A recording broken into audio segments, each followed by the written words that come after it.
My name is Rosie, and I'm involved in the artwork side of things. I'm friends with Duncan, and he asked me to get involved with the design of the album artwork and the concept. We went on a lovely, long, snowy walk, I think, in the middle of some sort of lockdown, and discussed exciting things like abstract imagery and grid lines and things like that.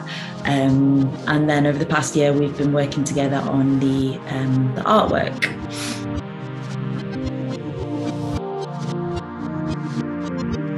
I think it's like twofold. There's the abstract element of it that I struggle with, and then there's the side of it that is essentially about sort of power and control, and the small actions that we can do, which I do the recycling and the cutting out of plastics, all that sort of stuff. But there's this sort of other question on the other side of it, which is about the fact that in a lot of ways we're powerless. And I know that people say you're not, you can protest, you can do this, but the negative, cynical side of me, which is the dominant side, really struggles with the fact that we can do all of these small things, but then you essentially read that there's often not a lot of point in doing the small things without the bigger changes happening. So then I get sort of stuck again in that kind of frustrated cycle of not having any power, and you lose a bit of hope. And I go back to sort of just feeling like it's too big to kind of access, essentially.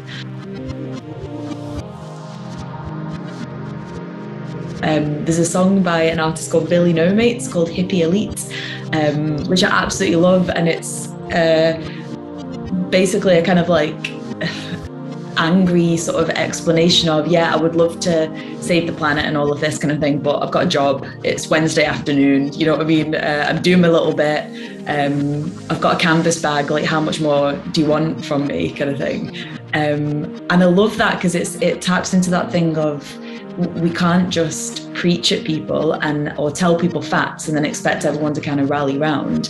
I think like a good way that art could help in this is kind of dealing with that emotional side of it, and unpacking the things that are there. Like, are we feeling guilt about it? Are we feeling shame? Are we feeling anger because people are telling us what to do and we're really busy, and we don't have enough money? Because it can be very, it can be a luxury to buy the sustainable products, or even to have the time to think about how you can live more sustainably, So I love that as an example of someone that's kind of mentioning climate change and mentioning that sort of thing, but explaining the problems behind it.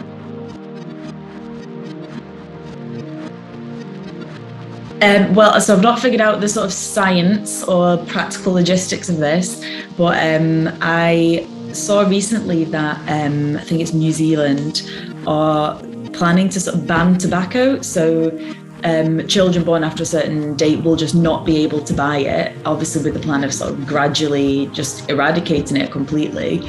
And I think that they should maybe just do that with meat and dairy. Again, don't know exactly how it'd work, but I think that it's the sort of thing that we might look back on in future generations, or I hope we would look back on and think, I can't believe that people used to eat animals, basically. So we could just set a date for it, and by that date we won't raise or rear any more animals for those purposes, and just gradually kind of weed it out.